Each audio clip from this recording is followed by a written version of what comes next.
Salut les amis, c'est Persévérant ici. J'espère que vous êtes bien portants par la grâce infinie de notre Seigneur Jésus-Christ.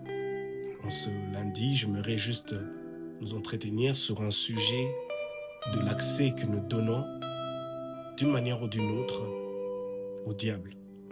Cet accès qui cause énormément de tort dans notre personne, dans notre fort intérieur et même dans notre entourage et dans tout ce dont nous entreprenons, dans tout ce dont nous retrouvons impliqués dans notre routine quotidienne, dans nos relations, dans nos familles et même aussi dans notre marche avec le Seigneur. Dans le livre de Éphésiens chapitre 4, verset 27, l'apôtre Paul dit ceci: ne donnez pas accès au diable. C'est dans ce même livre d'Éphésiens chapitre 4, verset 24, l'apôtre Paul dit que nous sommes l'ouvrage de Dieu, nés de nouveau en Christ pour accomplir sa mission. Il parle de la mission que nous avons à accomplir pour Dieu à cause de notre nouvelle naissance. Et dans la deuxième partie de du livre de Éphésiens chapitre 4, à partir du verset 25, il parle maintenant plus de certaines choses dont nous devons nous débarrasser. Il parle du mensonge, de la colère. Et au verset 27, il dit que nous ne devons pas donner l'accès au diable. L'apôtre Paul est conscient et il nous met en garde de cet aspect, cet accès que nous pouvons, d'une manière ou d'une autre, à cause d'une certaine faiblesse, à cause d'une certaine distraction, nous donnons au diable. Et qui, à la longueur, et qui ensuite nous cause énormément de cas, de difficultés dans notre quotidien. Alors pour nous, en tant qu'enfants de Dieu, que devons-nous faire? Nous devons lui refuser tout accès. Comment refuser cet accès au diable?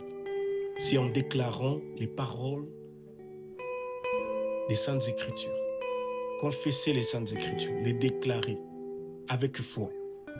Jésus, lorsqu'il fut tenté dans le désert, sa réponse vis-à-vis des attaques, des propositions, de la tentation du diable sur sa vie n'était basée que sur ce qui était écrit.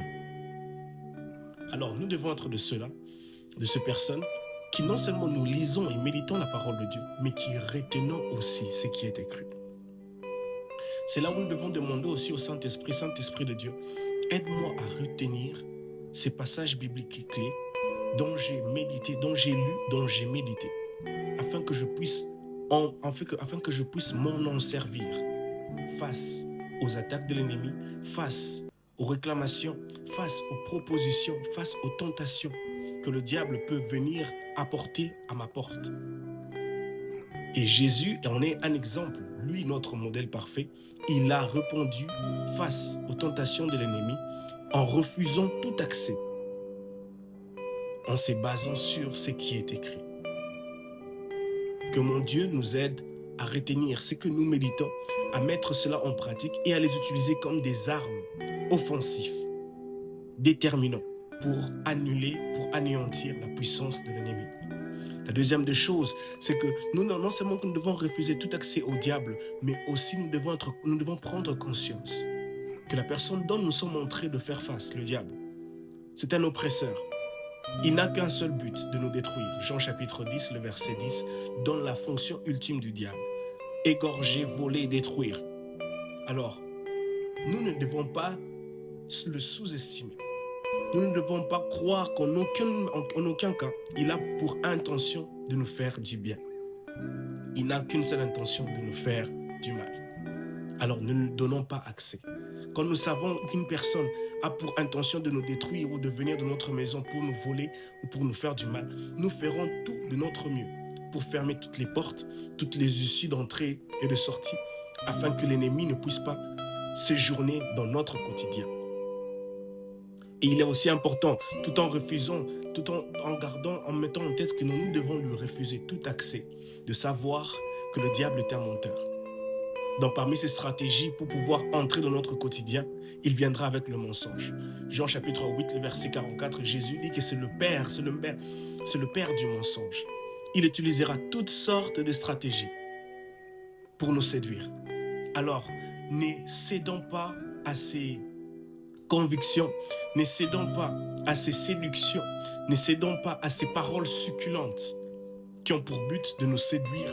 Et une fois qu'ils se retrouvent dans notre quotidien, une fois qu'ils se retrouvent dans notre maison, une fois qu'ils se retrouvent en nous, il nous fera du mal. Alors, soyons de ceux-là qui résistons. Alors, pour une des choses qui nous permettra de pouvoir vaincre cet ennemi, notre ennemi, le diable, c'est de savoir qui nous sommes en Christ. Dans les vidéos précédentes, j'en ai parlé de notre identité. Les qui suis-je en Christ nous permettront de pouvoir subvenir à toutes les attaques de l'ennemi. Et parmi le qui suis-je dont je m'aimerais mentionner en ce jour, il s'agit du livre de 1 Pierre chapitre 5, le verset 8, de savoir que je suis un ennemi du diable. Mon frère, ma sœur, rappelle-toi de ceci. Tu es un ennemi du diable. Tu es un ennemi du diable. Le confesser, le croire, le dire, je suis un ennemi du diable. Quand on est ennemi de quelqu'un, c'est-à-dire qu'il y a certaines choses que nous ne pourrons pas faire avec cette personne. Nous ne pouvons pas nous retrouver sur la même table avec cette personne. C'est mon ennemi. Et le diable, c'est notre ennemi éternel. Nous n'avons rien à faire avec lui. Nous n'avons rien à nous entretenir avec lui. C'est mon ennemi. Je suis un ennemi du diable. 1 Pierre chapitre 5, verset 8. Le deuxième passage, nous sommes dans le livre de 1 Corinthiens chapitre 6, verset 19 à 20. Je suis le temple du Saint-Esprit. Le diable n'a aucun pouvoir sur moi. Le diable n'a aucune place en moi. En étant le temple du Saint-Esprit, je ne peux me permettre de laisser le diable venir séjourner dans ce temple. Je ne peux laisser le diable venir avoir sa place sur moi. Parce que je sais qui je suis. Lorsque nous savons qui je suis, que je suis le temple du Saint-Esprit, le diable n'a aucun pouvoir sur moi. Le diable n'a aucune place en moi à cause du sang de Jésus. Le livre d'Éphésiens chapitre 1, le verset 7 nous dit qu'à cause du sang de Jésus, nous avons été délivrés du griffe du diable. Il se pourrait que nous avons laissé peut-être le diable séjourner dans nos maisons, dans notre quotidien, dans nos relations. Mais j'aimerais vous dire qu'il y a de l'espérance. Si vous vous appuyez sur le sang de Jésus, la Bible dit clairement, à cause du sang de Jésus, nous avons été délivrés des griffes du diable. Que mon Jésus, lui qui est mort et ressuscité, puisse vous délivrer de toutes les griffes du diable qui vous ensevelissent, qui vous ont enchaînés, qui vous maintiennent captifs de toutes sortes d'addictions, de toutes sortes de dépressions, de toutes sortes d'anxiété dans le nom puissant de Jésus. Délivrés totalement de toute emprise de l'ennemi.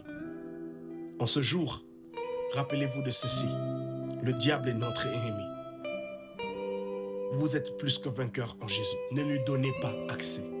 Ne lui donnez pas accès dans votre méditation. Ne lui donnez pas accès au travers d'un fainéantisme, d'une paresse, pour ne pas lire la parole de Dieu, pour ne pas méditer et retenir les passages bibliques qui vous aideront à être plus fort, à être plus victorieux, à être plus dominant face aux méchants, face à l'oppresseur. Que mon Dieu vous bénisse et shalom chez vous.